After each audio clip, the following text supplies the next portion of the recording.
Okay, so I want to introduce two of my sweetest, dearest colleagues, friends, loves.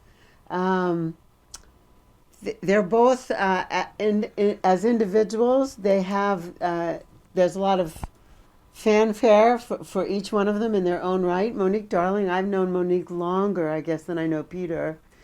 And she has taught Tantra around the world. She teaches, for a while, I didn't even know how she did it. Like, she'd be in another city every 3 days or every 2 days doing like mini workshops, mini workshops, like doing things and introducing people to things that they never conceived of. And then she met Peter, and Peter is a Qigong expert. I don't know if I'm saying it right. He's an amazing body practitioner and also a tantrika, and they teamed up. I'm gonna say 4 or 5 years ago. They'll tell us, and they're a knockout punch. Like they're amazing. They are an amazing team, and right now they're in Cabo San Lucas with a whole bunch of other tantrika people. We were supposed to be there, but we couldn't go because of this eye thing going on with me, with the eyes, with the Sananga, with whatever. Right. So we decided to bring them in as if we were all together. Yeah. So here they are. We're Here so they are excited. with us. Welcome to the live stream. Welcome to the first episode of Extraordinary Lovers TV. Yeah. And you two are extraordinary lovers, so that's why you're on with us. We're so excited to be here. We love you both so much. Thank you so much. I don't know if you heard my introduction. Did you hear my introduction of you? No, it was No. muted. We could see you speaking, but we didn't get to hear you. I was talking about you. I hope your ears and your noses were itching. I'm sure. I said that, Monique, you've taught Tantra around the world. For a while, you were doing you'd be in a different city every 2 and 3 days, doing lots of mini workshops. Then you met Peter. I said 4 or 5 years ago. I don't remember when exactly. Five-ish. Come on, Five-ish. going on 6. Okay, great. And then you two joined forces, and then you started doing workshops all over the world together, mini workshops, and now you're doing longer workshops. Yes. There was a time when I thought, how can she do this? She's on a plane every other day, going somewhere and then doing like 5 classes. So, It was fun for a while, Laurie. We would do 7 or 8 classes a week. So Saturday and Sunday doing 2 or 3 classes a day. Yeah. No more. it was amazing. I didn't want to do that. I just went like, bless them for their stamina and their energy. But so tell us a little bit now what you're doing. Tell us just a little bit, because I didn't include the up to date in my introduction. I know that you have a facilitators workshop, because I was part of that, and I also know that you're playing right now. You're off in Cabo, so. But tell us a little bit about your courses. We're planning all kinds of fun stuff here in Cabo. Like, Cabo's such a magical place. So we're going to do our women's workshop and a couples retreat. And then, yes, it will be our 7th annual facilitator training here next November. So we have some longer retreats in store, and we're very excited. Beautiful. And I told people that we were planning to do a couples retreat in the area, we think, of Zihuatanejo sometime in 2021. Yes, we can't wait for that. Fall time, right? Fall. Yeah. Well, it'll be magical. It's really one of the most beautiful places on earth. So you two are playing on the beach, and not just you two. There's a whole crew. You got a whole crew together down there, didn't you? Yeah, we have 19 other like dear friends and lovers, and like just this morning, Laurie, oh my God, I wish I could transmit it across the screen to you. But the women like all gathered me in the bathroom, and they had roses and flowers, and they put bindis on my forehead, and they just expressed like their desires and their love, and just going through the circle and just trying to open my heart more, and just like, sharing. And then we all did yoni gazing with each other, and then we put 6 people in the bathtub, in the master bath, and it was just the most incredible morning. And that's just one day. Like, every day's been epic here.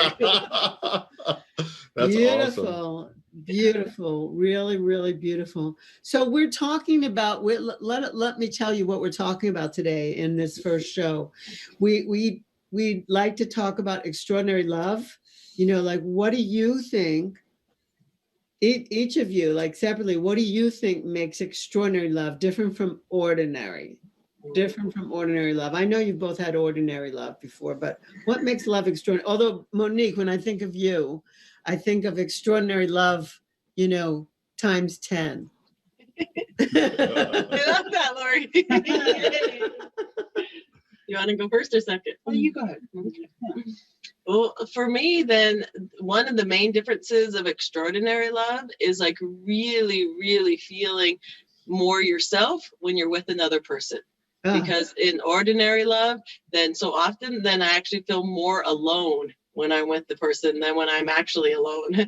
And so as like finding this extraordinary love, and it's like there's all this room and permission and space that I'm being held, so more of myself gets to come and gets to, like, we get to reimagine whatever love looks like. And as you know, like, I was married, and I'm still married to my husband, that we were married for 26 years now. And we got to change, like, exactly what does love look like for us? And so we're still co-parents, we're still amazing friends. And then he gave me away at my ceremony with Peter. And like, there's, to me, extraordinary love is consistently finding that space and room to be more yourself together. Beautiful. That is so good. It's a great answer. Yeah. My answer is a lot like that, where I feel like a shared passion between the two people. It helps synergize your energy of being together. It's like you bring out each other's creativity, you bring out each other's ability to be empathetic and compassionate, and you just have an ability to connect on a different level than just the physical.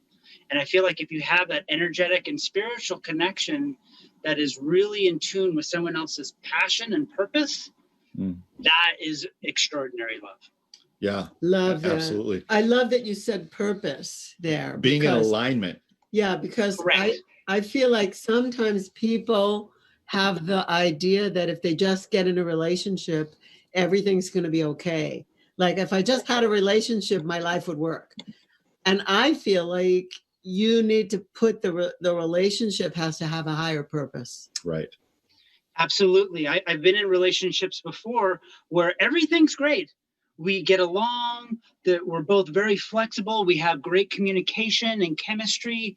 We have awesome, amazing sex, but the passion and purpose piece wasn't there with that person. And it eventually, the energy faded, and we decided, like, you know, this isn't for us. And not to take anything away from that relationship, like, it was an amazing stepping stone for me to realize what it is that I want. I want someone who's going to share this path with me and not be on a separate path. And that's what transformed my life. Wow. That's so great. That's so great. I feel like that's what you were saying before. Before they came on, Michael was saying how we met, and then he came to my class. And in my class, like this whole thing opened up for him. A whole world opened up for him. We started practicing Ladi Han. We started speaking our truth to each other. We said boundaries to each other, and nobody got hurt. Yeah. You know, like, we just said, oh, that's fine. I didn't take it personally that he didn't want to stay over, you know. Right. Laurie, that's fantastic. I know, you know, that Peter, the first time we met, he came to one of my classes. And it's so fantastic. They get to see us in our power. And Peter actually wasn't afraid. Like, Michael, were you afraid of Laurie and her power? I had no idea who Laurie was. I had no, she invited me to this bliss thing, and she's a master enroller. We were talking about enrollment earlier today, but what she created for me was a future of possibility when she enrolled me into this, into her bliss class. So I didn't know who Laurie was. I honestly didn't. I got enrolled, and I thought, okay, yeah, I'll come check it out. And it was absolutely life-changing. Yeah. Yeah. And I actually did, I think back then, and this is almost 6 years ago, I actually did catch the vision of what's possible. Like, I saw this amazing woman take charge. she's tiny, she's little, but she's big. Yes. Both things simultaneously. I agree. You get what I'm talking about? She's big. She shows up in the room, and she shows up in the room, and so she takes control of the room, and I'm just kind of like going, wow, because I'm a bit dominant myself, and I thought, interesting. Wow. And then she did her thing, and I went, I could see possibility in that. I could see living life according to my terms and being able to speak my truth and actually move in the unknown where I didn't always have to have it figured out. And I think that's one of the things for me that makes love and it makes extraordinary love is the ability to be in this close alignment with her and still have some sovereignty or have sovereignty. Like, I know who I am, she knows who she is, and we are collectively moving in a direction. So I think that's extraordinary. Yeah. Agreed. Very good. Very good. So we have a lot of people on with us today. Some people have sent some questions, and they may have some questions for you, and they may have some questions for us. I don't know yet. But people, anybody who's joined us, who's on with us now, if you have any questions for us, or if you have any questions for Monique and Peter, like, here's an opportune time. Like, we don't have a format, like it's going to move like this, and then they're going to say this, and then we're going to say this. Like, we're free flowing with them. We're Lottie Honing because we know they're extraordinary lovers, and we extraordinarily love them. Yeah. So we just want to know if there's anything that you've never asked any of us, but you always wanted to ask, or you heard of us, but you never asked us this. Very few people get to just get, an opportunity to ask us stuff. But isn't that the spice of life, Laurie, is being open to the energy that arises instead of using your mind to try and control every little aspect and be the architect of every single paragraph in your mind before actually blurting it out.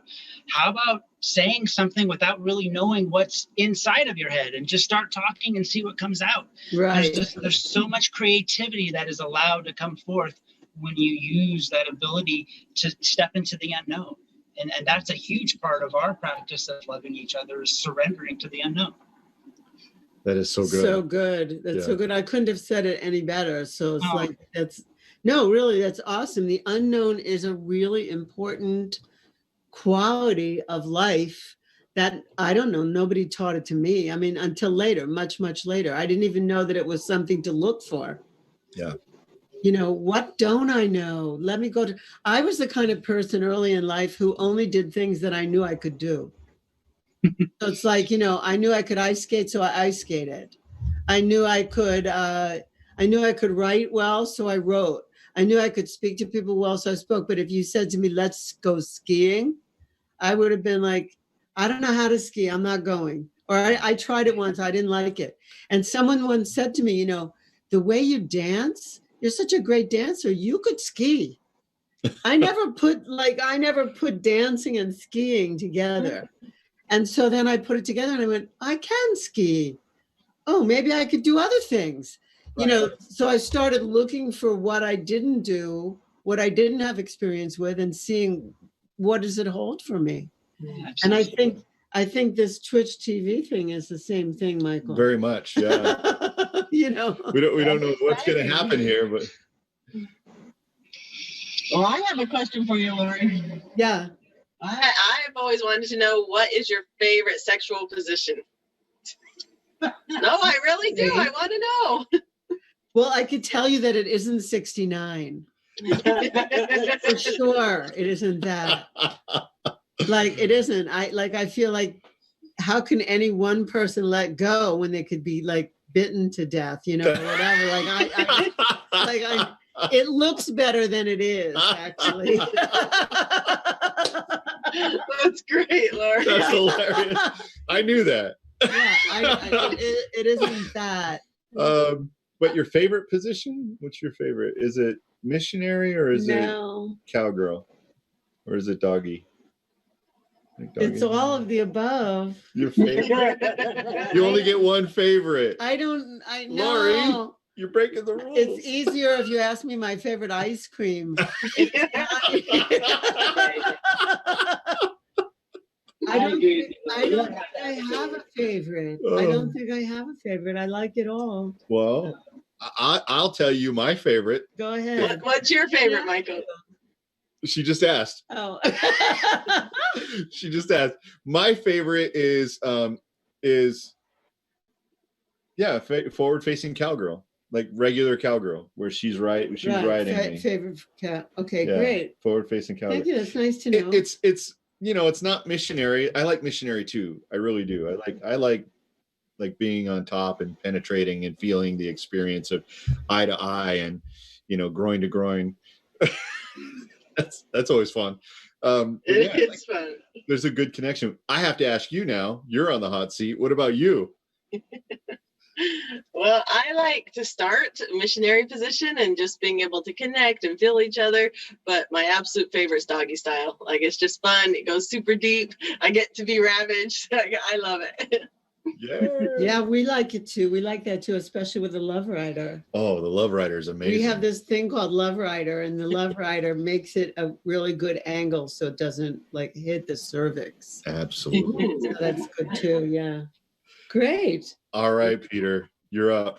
Oh, I'm with Laurie. It's whatever I'm feeling in the moment.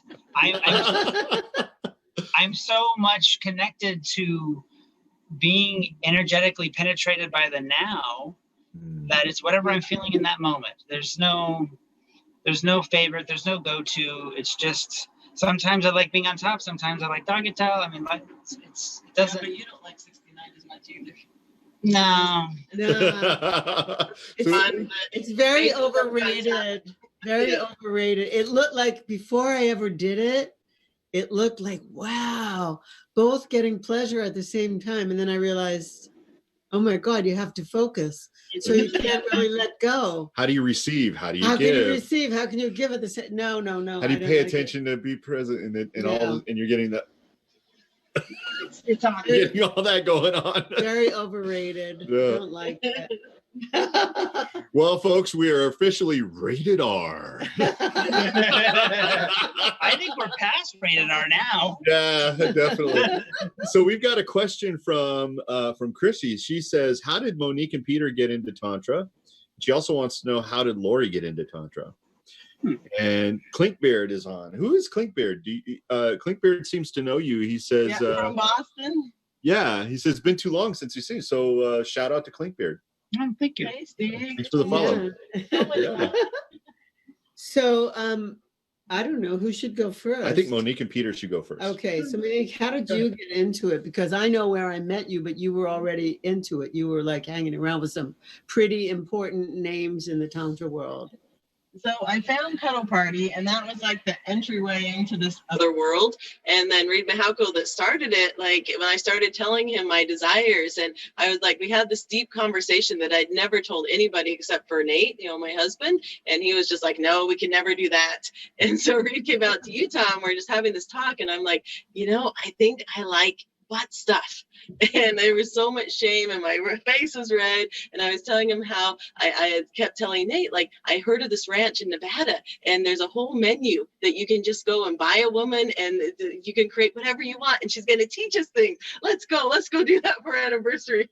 And Nate's just like, we can never do that because we're so Mormon and so religious. And I'm like, well, that's what I want. Story, and he's just like, there was no shame there, like he's laughing but like not making fun of me, and like it was this whole different transmission of, wow, there's more intimacy created by me sharing this. And he's like, there's someone that I want you to meet, and that was Kamala Devi in San Diego, because we were already traveling there for Comic-Con. And so I went to this free love weekend that Rita and Kamala Devi did. It was the first time going to a play party and there were naked people everywhere, and I was just like, what kind of world is this? And there was still part of me wondering if I was going to go to hell. But there was this piece that Kamala Devi carries, that she back then, before Tantra Theater, then it was Tantra Awakenings. And I watched people step up, and they would share 5 minutes, like 2 to 5 minutes of a story. And then the improvers, including Sean Roop, like all these amazing people I love dearly now, would get up and act it out. And like everyone could feel this level of normalizing sexuality, which is what I'd always wanted. I had no words for it. And then when I started realizing Tantra is the path of falling in love with yourself, then I'm like, this is it. Like, those are the words I always wanted to hear, is that you're enough, you're okay just the way you are. And like, this is my path. And this is what I want to share with the world. And then when I had my first yoni massage from a woman, like I was also Kamala Devi, then I just felt like, oh, I can hold the space for women, like all the things, all the trauma, everything I've gone through, the how penetration hurt, like everything in my life that had been a hardship now became this beautiful space of compassion that I could hold for others. And then it was just taking all the workshops I could take, assisting everywhere. And now, I've taught over 3,000 workshops and just holding the space. Like this whole 2 weeks that we've been on has all been Tantra transmissions. It's just not a workshop. That's awesome. Beautiful story. Wow. Beautiful. Wow. And Peter, for you? Dynamic and colorful. Mine is much more boring. My mother actually was taking Carolyn and Charles Muir workshops back in the 80s, and also Margot Anand workshops and Gabriel Roth workshops, who's the Wow. She did all of these teachers back in the 80s, and I just gleaned a little bit of it when I was growing up, and I saw these books and she had these videos, and I watched these videos and I got turned on, like, oh, okay, Tantra is like this interesting embodiment movement practice. And then I ran into Monique, and Monique was the one that opened that door that I didn't know existed. And I opened the door and like looked through this door, I'm like, holy crap, like there's a whole other galaxy in here that I had no idea was alive.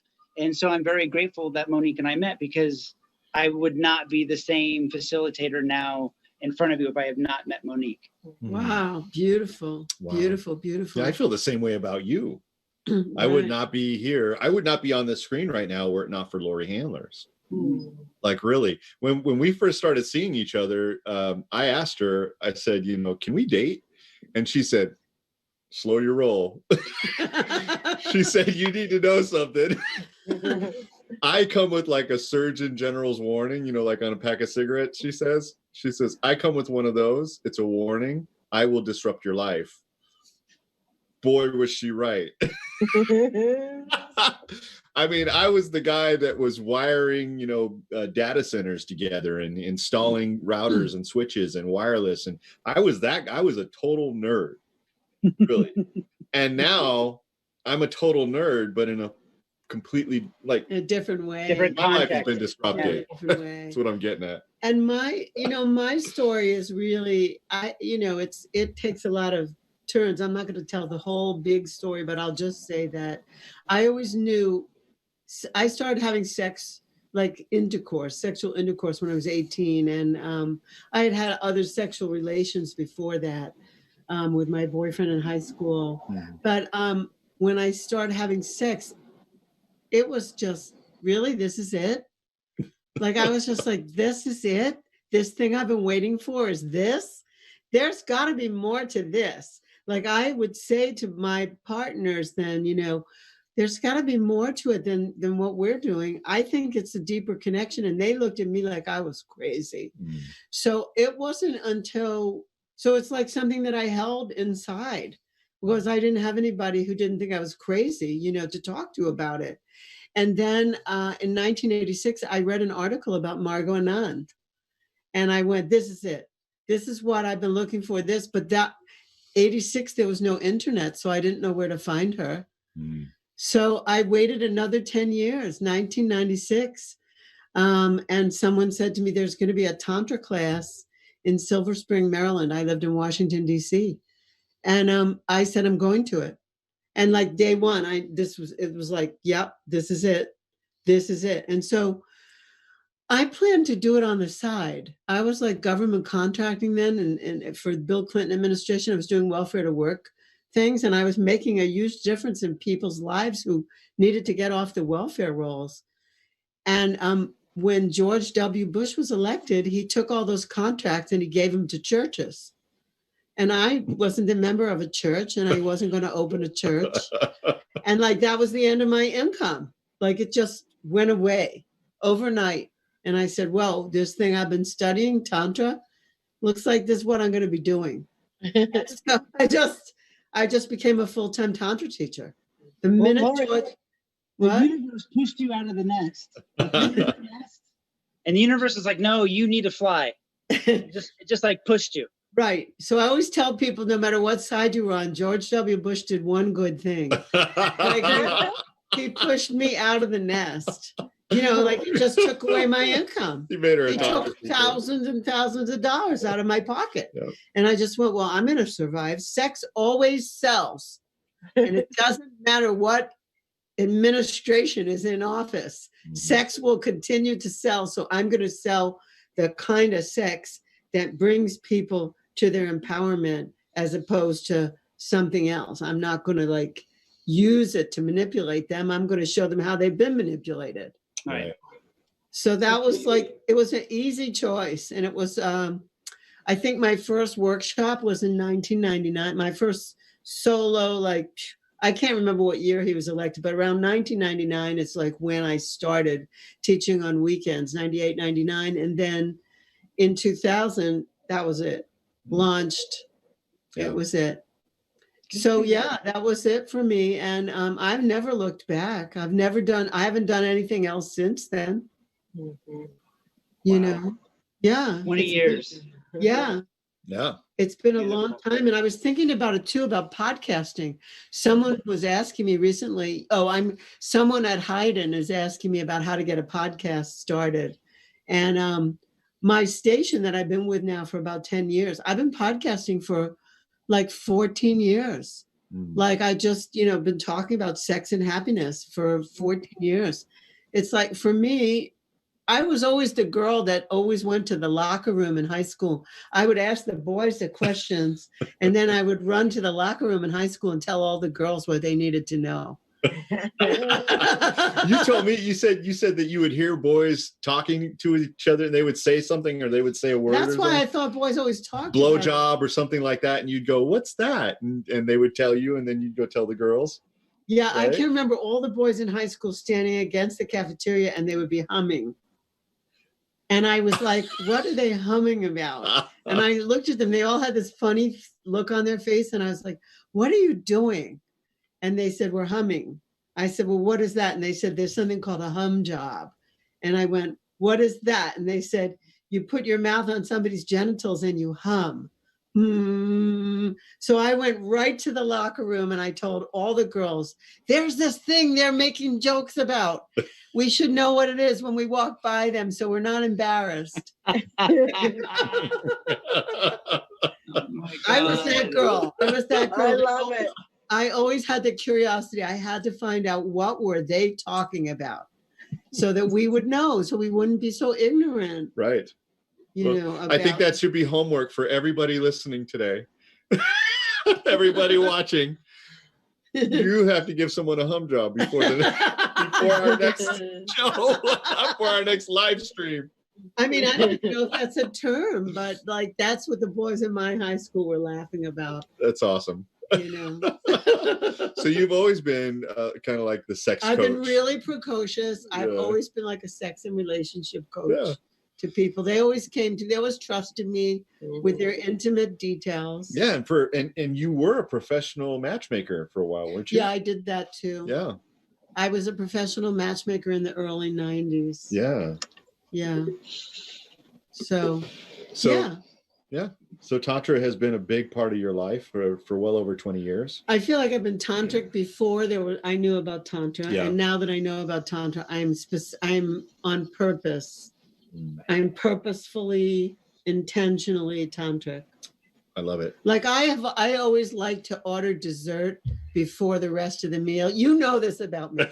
So well, I'm the same way, Laurie. Monique too. So I always like to order dessert before the rest of the meal. And like in my book, Sex and Happiness, it starts with the dessert. It starts with the law 10 first. Right. What's the most exciting dessert you could have? And then how do you get there? Like, how do you build up to that? So yeah, I've always been that way. Yeah.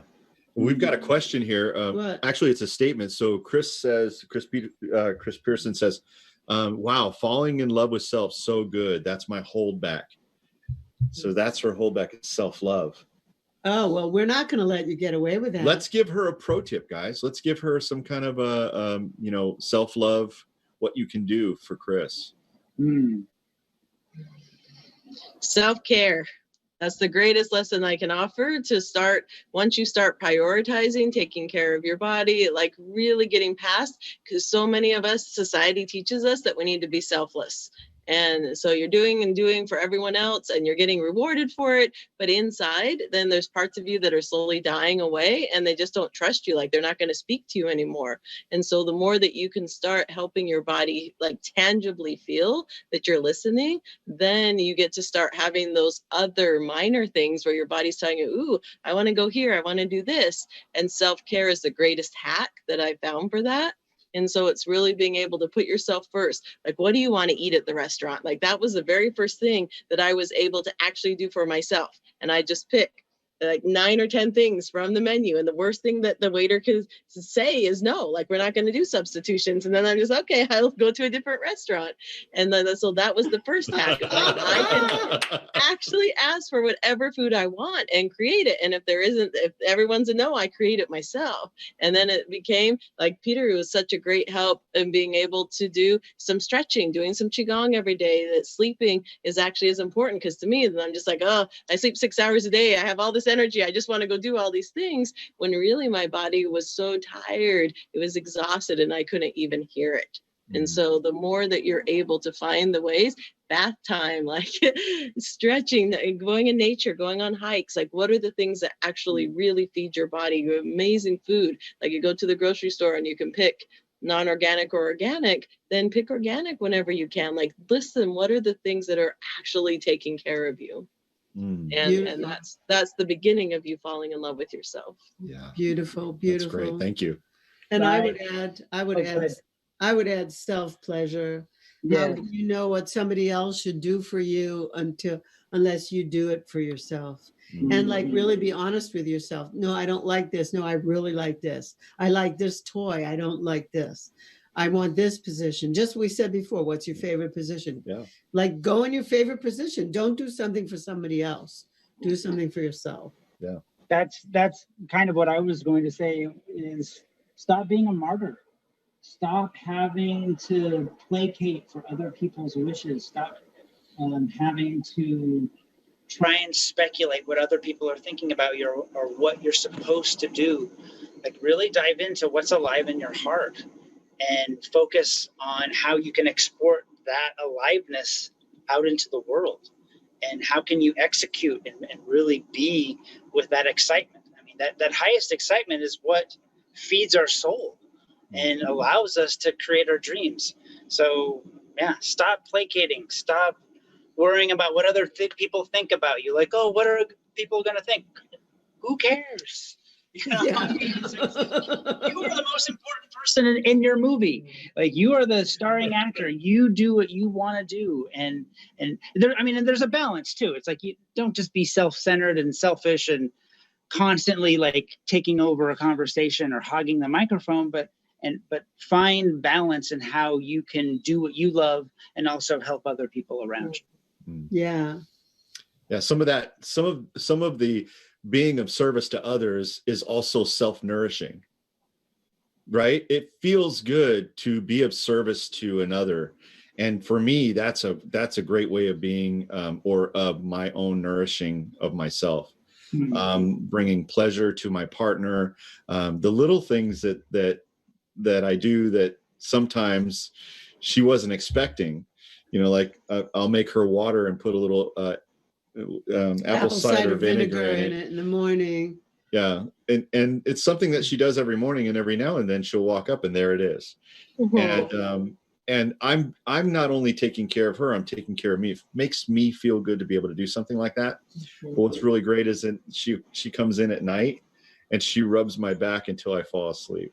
No. She's kind of she can get handsy too. Handsy. You know what My handsy is. last name Grabby. is Taylor. You know what Calls handsy me is. Grabby. I say grabby. Grabby. My name is Handlers. Yep. She gets handlery.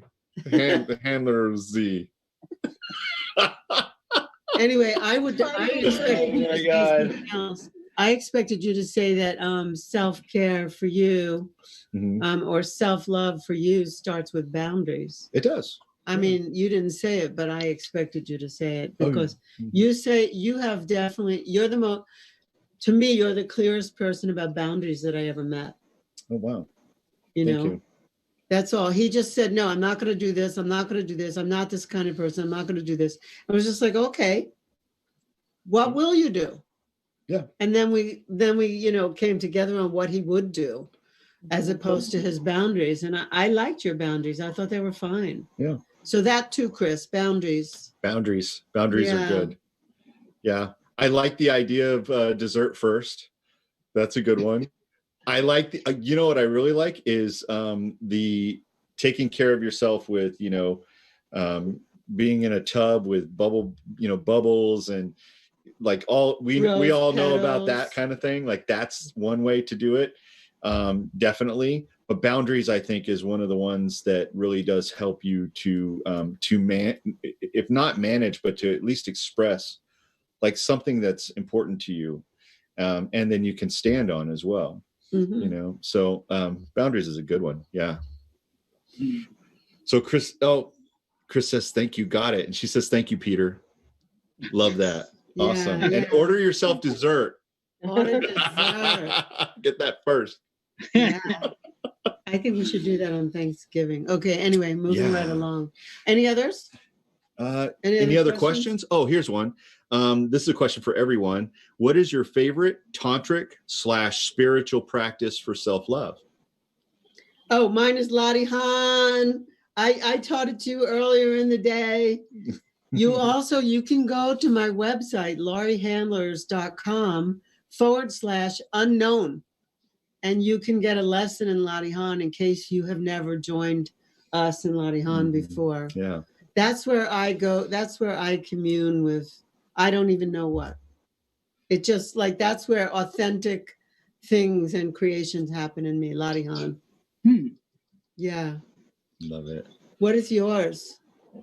I'd say Monique, for me, it's doing the Viju mantras, like putting my hand on a chakra point and then speaking the mantras like Lam, Vam, Ram, Yum, Hum, Om.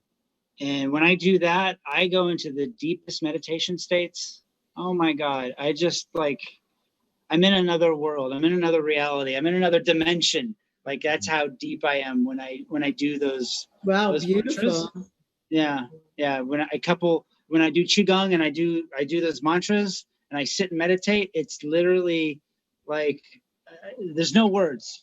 There's no words to describe it. It's absolute bliss and peace. All right, good. So awesome. can you type this in, Biju mantras?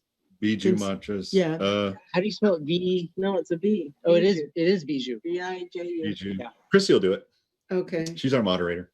She might not have heard of it. She's before. our producer. She might not have heard of it before. Well, you can't do it here yet. Oh, I can't do it. Yeah. All right, we'll type it in later in case Yeah. you don't know what it is. Yeah, Chrissy will put it in there. It's Okay. Biju mantras. Bijou. Okay. It could have an X on Just the J-U. I think it's just J-U. B-I-J-U, I think, Laurie. I thought it was OU. She spelled it Bijou. Is that right? Bijou? Yeah. Close enough. Make sure you Let's Google it.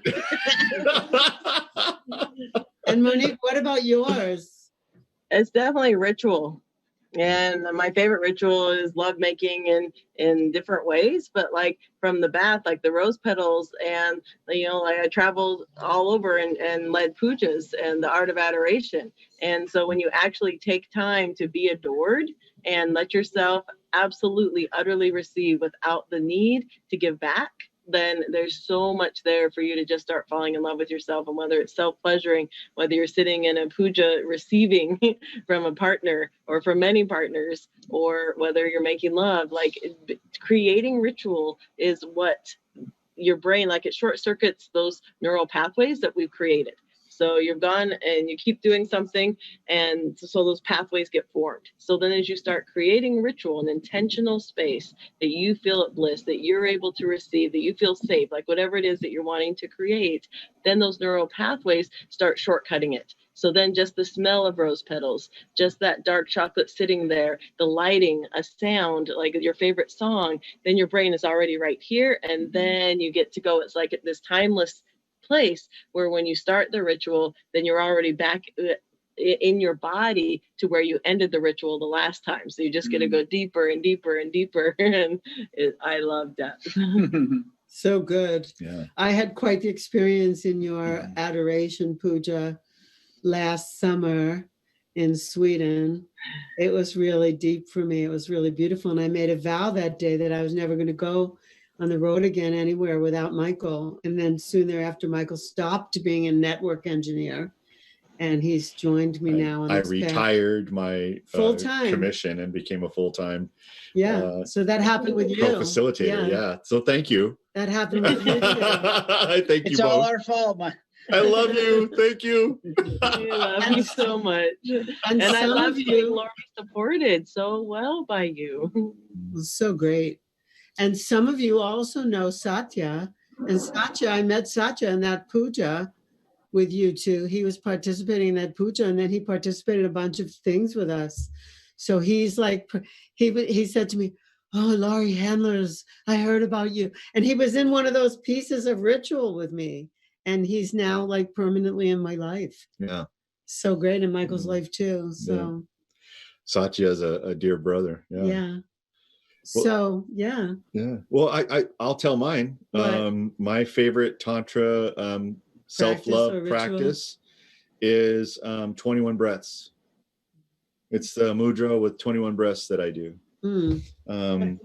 It's powerful. It's as you spoke earlier, Peter, being able to go deep into the meditation, so much so that it's almost as though I've stepped aside from my personal physical space, and then I'm allowing something else to nourish me.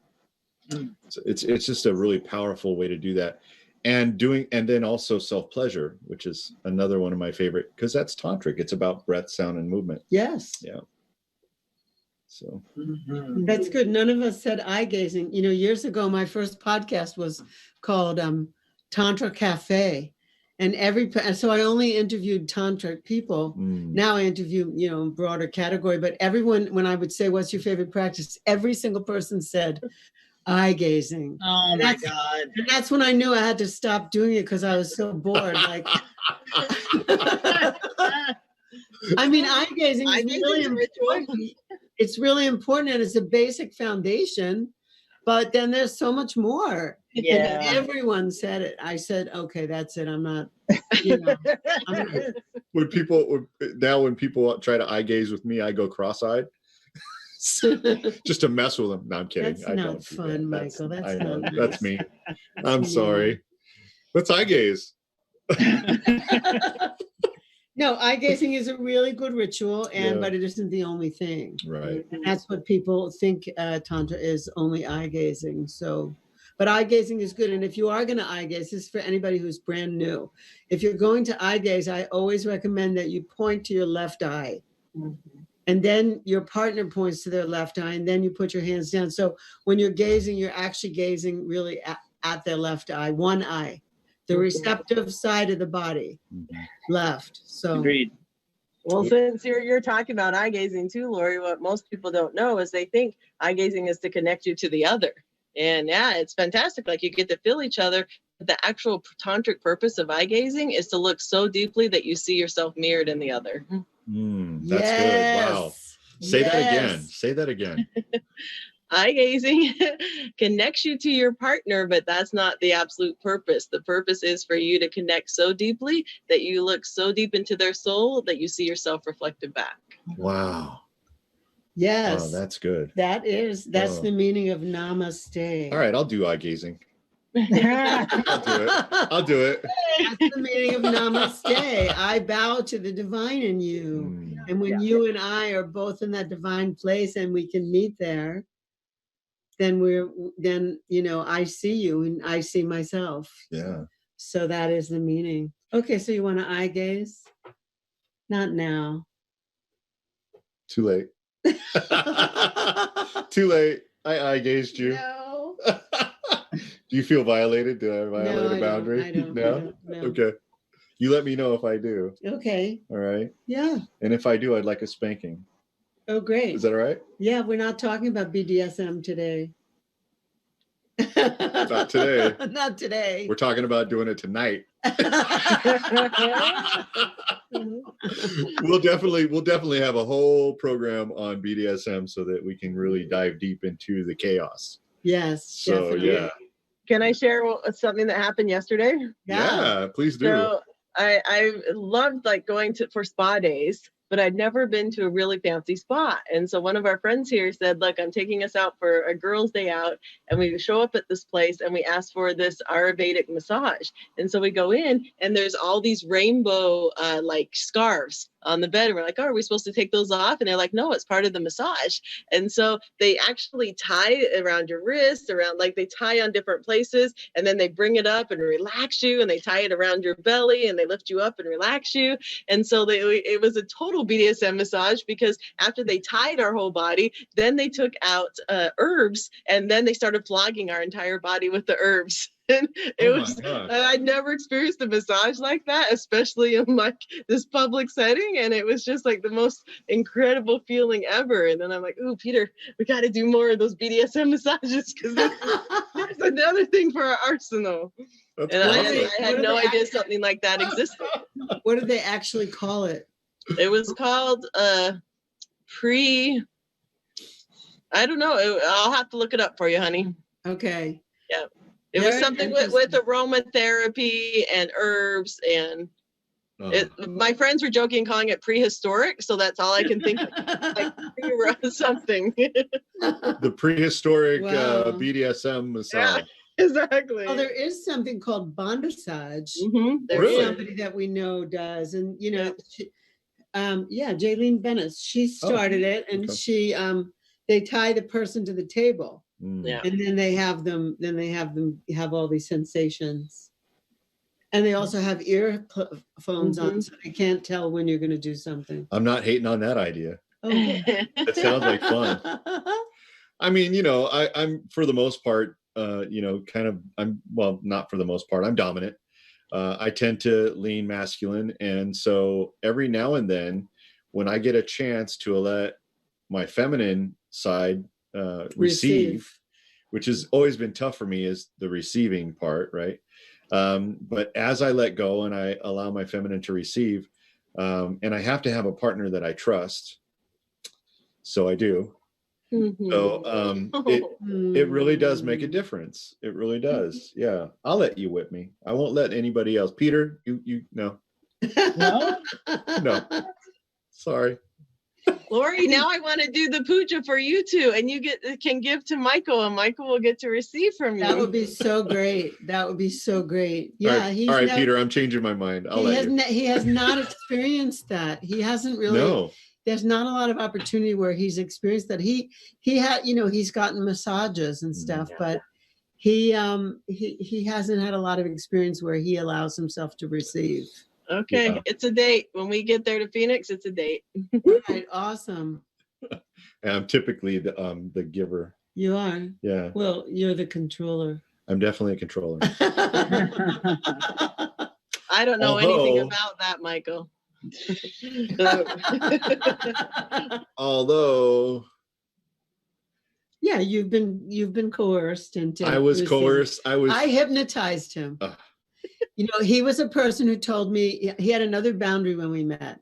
His boundary was that he didn't like oral sex. He didn't want to receive. And I was just like. Can I say something about that? Can I just say, please? I want to say something about that. The reason behind that was because most of the time when I was given oral, it almost felt like it was out of obligation.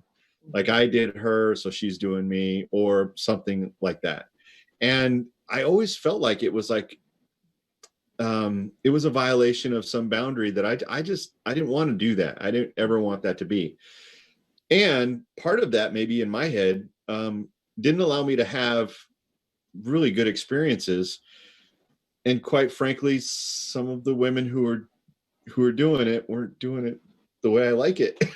You didn't even know how. I really didn't. So But I taught a course with 2 hypnotists from Vegas called Hypnosis for Lovers, and they taught me how to hypnotize. And then I said to him, I just did this course with these 2 master hypnotists. Will you allow me to hypnotize you? And he said, why?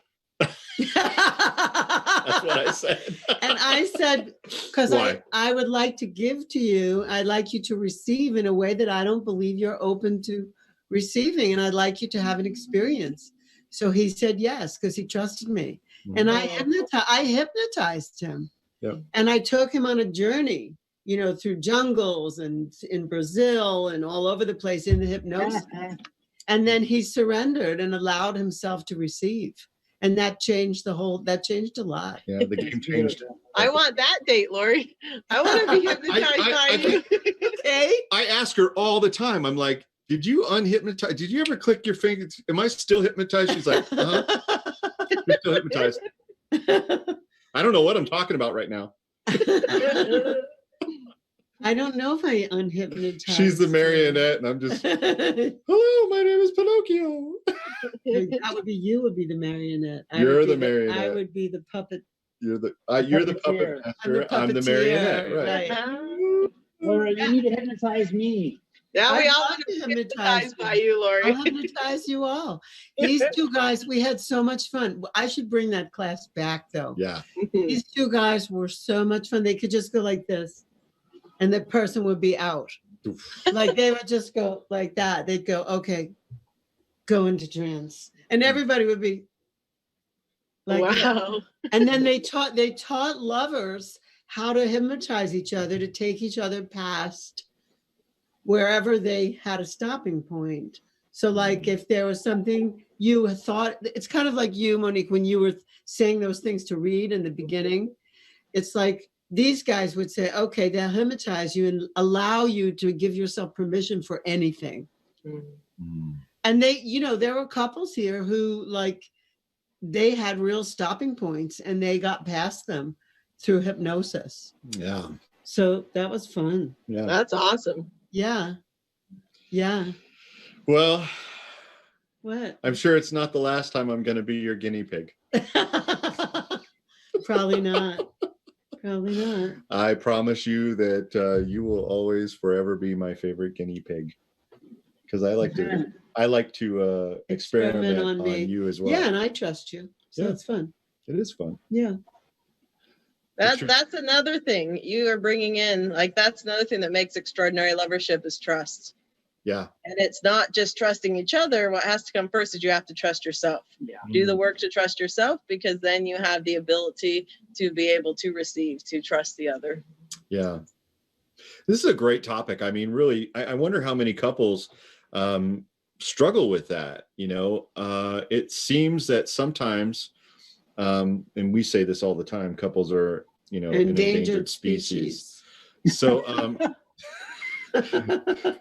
so it seems like sometimes couples just don't know how to receive from each other, or maybe there's what's the word? It's so familiar, or it's, you know what I mean? Like it's just kind of like we don't really do that, I have a questionnaire that I ask people. I say, hey, do you tell your fantasies to your partner, and do they support you in getting them in acting out or fulfilling those fantasies? And you'd be surprised, like about less than 50% of people, when I ask that question, say no, or less than 50 say yes. They don't tell. Most say no. They don't tell.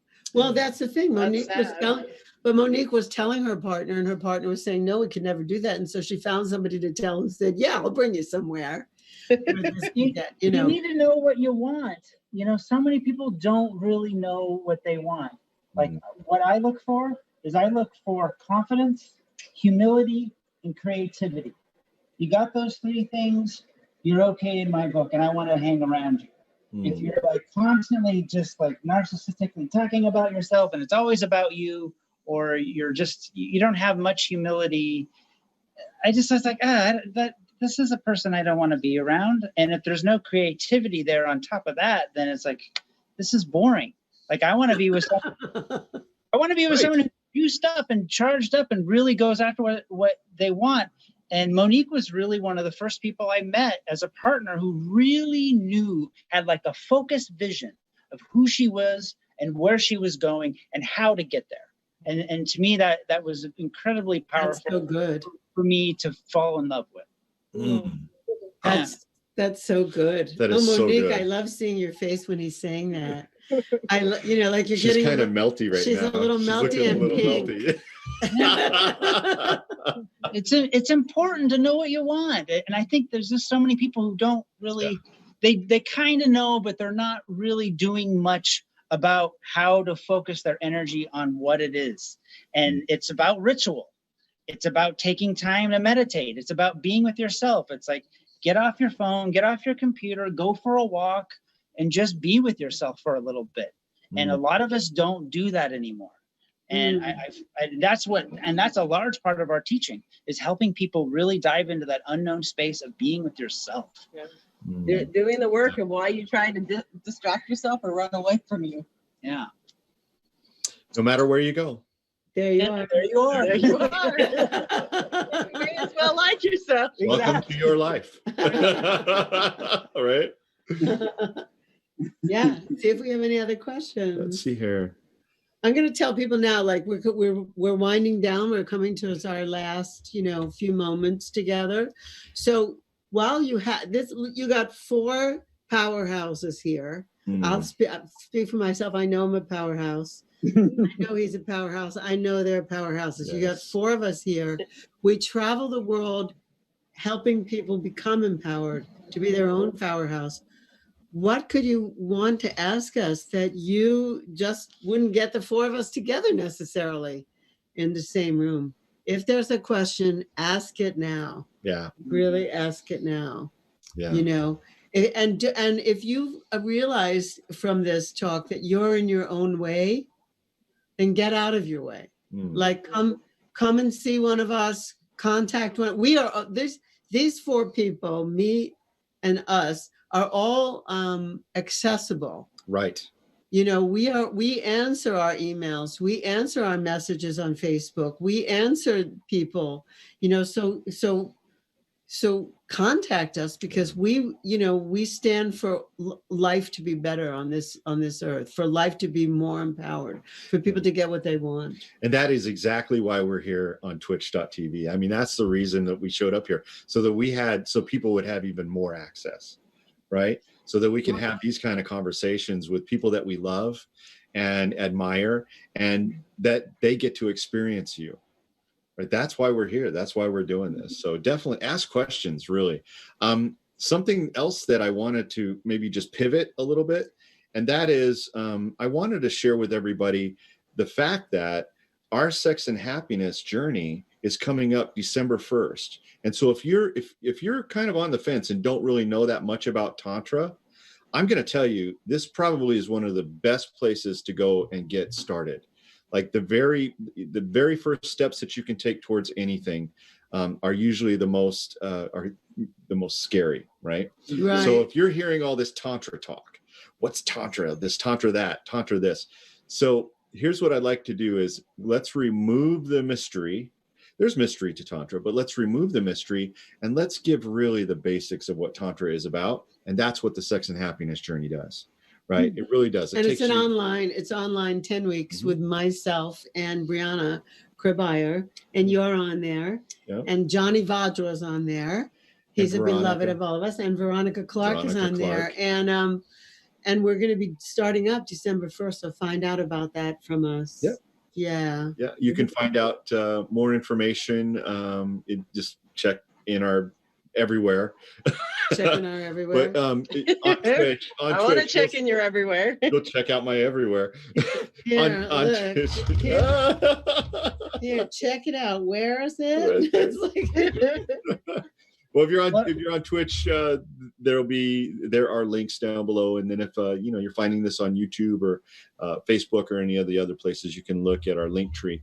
So, and we'll have all the links in there, but it's a deep dive into my book, Yeah. Sex and Happiness, the Tantric Laws of Intimacy, and how to get these practices into your life. So, a lot of times people read a book and then they put it down. That was nice. Yeah.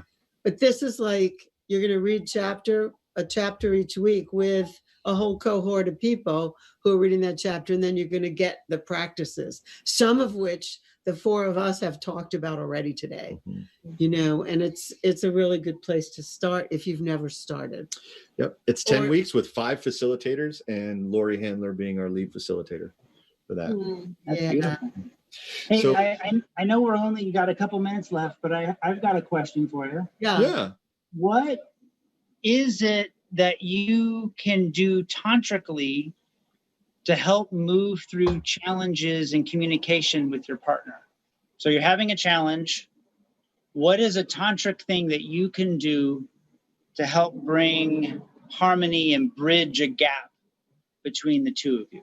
Eye gaze. But what Stop if you're it. super pissed off and you don't want to eye gaze? Yeah, if you're in your piss off, eye gazing is probably not, because you're throwing darts at each other, and that's probably not good. No. Emotional release would always be my answer to that. Some form of emotional release. I have many, many forms of it.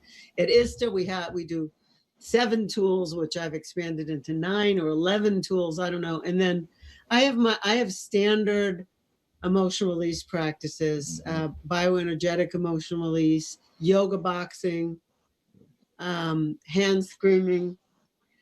There's a lot of it. You have to, if you are having difficulty with your partner is your mirror. So they're mirroring to you somewhere inside yourself, something you haven't accepted about yourself, some quality that they're showing you that you have, something you can't be with, a disowned part of yourself, whatever it is. But normally it's my responsibility to take charge of that. So I'm going to release the charge that I have, and then I'm going to have a conversation. Yep. I was really charged before when this thing happened. I saw red. Yeah. I couldn't even talk to you. I had to leave the room. Great. I left the room and I took responsibility for what was moving through my body. I moved it, and now I'm back to talk. So that whole part right there, that's one tantric part. The other tantric part that we teach in Extraordinary Lovers Experience and in our journeys is to create that ritual space that you two were talking about. We create the bubble. That's Margot Anand.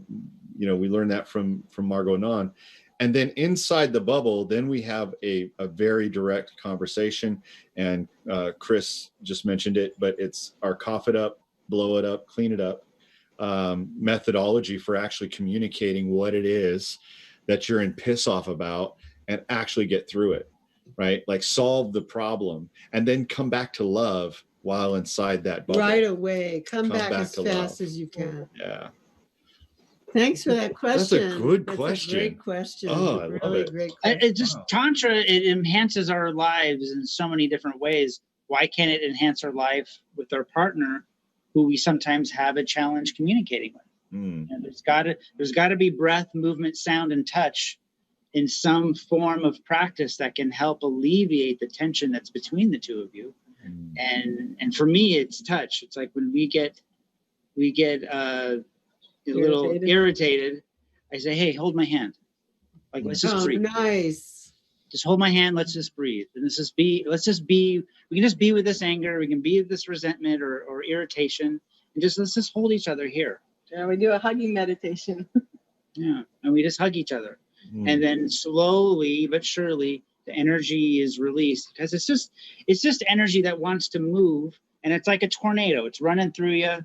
And and then you allow it to dissipate, and then you come back in, and then your eyes come back to being softer, and you realize, like, hey, I really do love you, and I want to spend more precious moments with you in a space of harmony and peace, and not in this anger and agitation. So it's a powerful tool. That is a great tool. Touch so it. good. Yeah. Yeah, that's why we discovered Tantra. Tantra came into the West in exactly the right time. It was needed and necessary because people in the West were losing their soul. They were losing their connection. No, literally, I mean that. Like I know. I've said to people before, I'm revoking your soul card. You know, like, but that was like really joking. But I feel like we got lost in materialism. We got lost in stuff and things and purchasing and the power of money. We got I don't have any gripes with money. I like money, but I don't worship money. And so Tantra came into my life, and I think it came into the West in exactly the time it was needed to make people sensitive to the fact that we're human beings and we live in a body, and the body is a great thing. It's a great and wonderful playground. Mm-hmm. I wouldn't want to be in a robot. Like no, you know but if I I mean? had to, if that's the only way I could live longer, I will. I like skin. I'm a transhumanist, so I would go into a robot if that was the only choice that I had. If it had skin. I love it. If it was like a, you know, what is it, like T2? What was it? R2D2. No, not R2D2. Oh. No, it'd have to be a biological. And we're coming back around. We talked about Star Wars earlier. Yeah, we did. Yeah. I want to be a Wookiee. Ah! Well, let's have people find out how to get in touch with. Absolutely, that was the Peter next and thing I was going to Monique. say. Yeah. Oh, okay. So before we run out of time, Yeah. how should people get in touch with you? Our website is everydaytantra.com, and you can go there. We have tons of free videos, tons of free content for you. It will say when our upcoming online or in-person events will be. The in-person events will hop up in the next couple of weeks, and they will be next year in Cabo in this amazing space, and we're super excited. Yeah, that's great. I can't wait to talk to you more about it. I guess you've had a chance to like break it in. they're breaking it in right now. It's an amazing space. There's a beach to walk to like a few minutes away. The water, naked yachting. There's so many things, Laurie. The water is incredibly warm. There's hundreds of fishies, literally walls of fish that come to you when you go to this one beach for scuba diving, and it's just navigating through fish after fish after fish. Wow. It's amazing here, honey.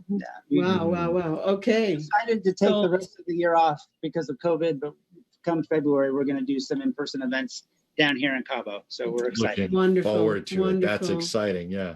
All right. So that was everydaytantra.com. Yeah. To find Monique and Peter and find out what they're doing. Of course, I told you could go to lauriehandlers.com and you can go /unknown. You get some stuff on Lottie Han. Yep. And we're giving away three free gifts. We're giving away three free gifts. That's like a tongue twister. Yeah. We're giving away 2 copies of Sex and Happiness, the ebook, the ebook version, and we're giving away 1 copy of the Lottie Han original music by Eric Mandala. Right. For people who joined us today. That's right. And so the way for you to register for that is to go to lauriehandlers.com /unknown. And so a thing will pop up and then you'll put in your email address and we'll be able to get in touch with you to give you those gifts. So do that now. Do that now. Great. All right. So shall we say namaste? Namaste. Shall we say goodbye? Already? Go. Now let's go. Go. Oh, we have to eat. It's lunchtime. I have to pee. It's lunch. We love you. We can't wait to see you again. I know We we're love gonna you. see you. We miss you. First of December. I miss you too. Yeah. And everybody else on here, whether we know you or we don't know you, you're part of us now. So we love you too. Yeah. And we'll be seeing more of you and you'll be seeing more of us. That's right. Thank you for being with us. We love you. We appreciate you. And we will see you next week on Extraordinary Lovers TV live stream for lovers. Thank you so much. Thank you, loves. Happy luncheon.